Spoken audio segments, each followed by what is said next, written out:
46 ஆண்டுகள் நீ கடுமையாக உழைத்து பாமக என்ற ஒரு கட்டமைப்பு பொதுச் செயலை பத்தி உங்களுக்கு தெரிஞ்ச சொல்லுங்க. இப்படி நான் சொல்றது ஒரு கேள்வி. 7 ஸ்டார் ஹோட்டல் 5 ஸ்டார் ஹோட்டல்ல நல்ல ஃபாரின் சரக்கா வாங்கி கொடுத்து தண்ணி அடிச்சுங்கிறாரு.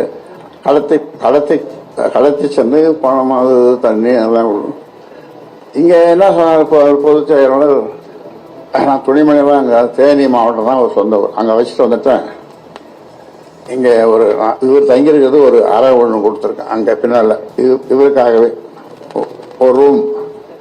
அதுல கதவு இல்லைன்றார். அப்புறம் கதவு உடனே போட சொன்னோம்.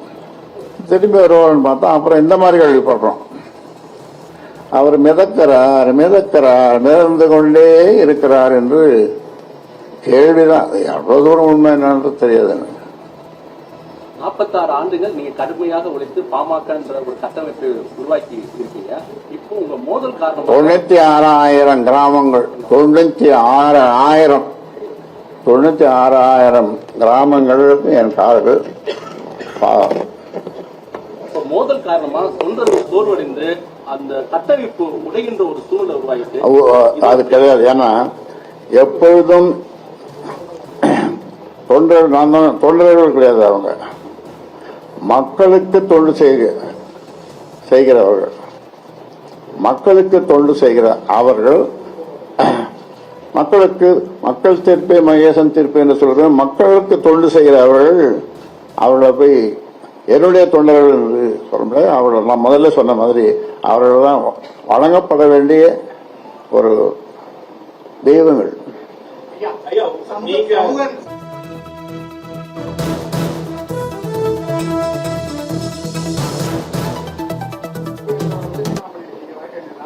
அவரு வந்து அந்த பதவிக்கு லாகின்றவர் வழக்கறிஞர் இருக்கிறதே வந்து தகுதியற்றவர் அப்படின்னு சொல்லிட்டு உங்களுடைய கருத்து யார் சொல்றது? அன்புமணி ராமதாஸ் வந்து பேசியிருக்காரு.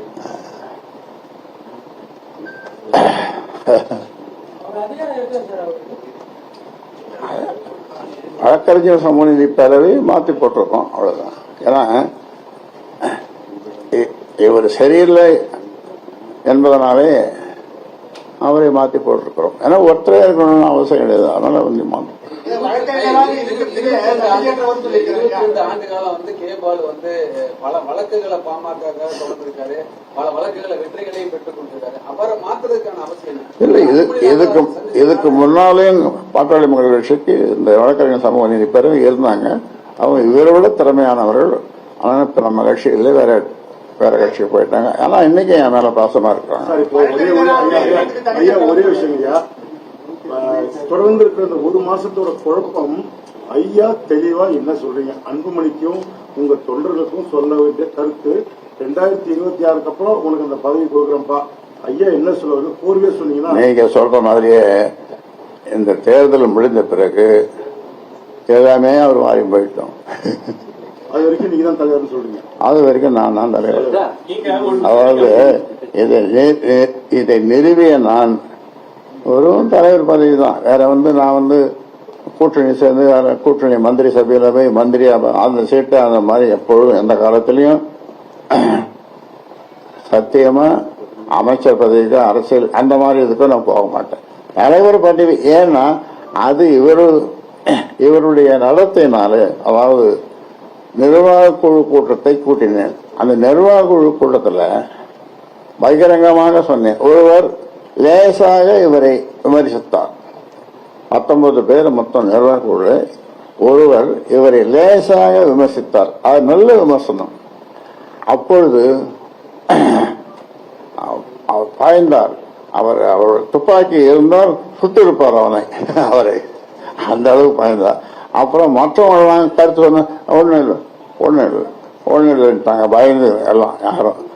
அதோட இந்த நிர்வாக குழு உறுப்பினர்கள் நான் சொல்லி நீ இப்படி சொல்லு இப்படி பேசு அப்படின்னு நான் சொல்லி கூட வந்திருக்காங்கன்னு அது வேற சொன்னார். அப்பதான் நான் சொன்னேன், நம்முடைய தலைவருக்கு தலைமை பண்புகள் இல்லை, லீடர்ஷிப் குவாலிட்டிஸ் என்று சொல்வார்கள், அது இல்லை என்று பகிரங்கமாக சொன்னேன். அந்த நிர்வாக குழு உறுப்பினர்கள் சொல்லுவார்கள். அதனால அதுவும் ஒரு காரணம். யாரிடமும் தொலைபேசியில் பேச மாட்டார், பார்க்க முடியாது. இப்பதான் குவி அழைக்கிறார், வாங்க வந்து பிரியாணி சாப்பிட்டுட்டு போங்க. ஆமா, களைப்பா இருக்கிறீங்க, தண்ணி குடிங்க. ஒரு போன் நம்பர் உங்களுக்கு கொடுக்குறேன், அந்த போன் நம்பர்ல என்னோட கதையுங்கள்.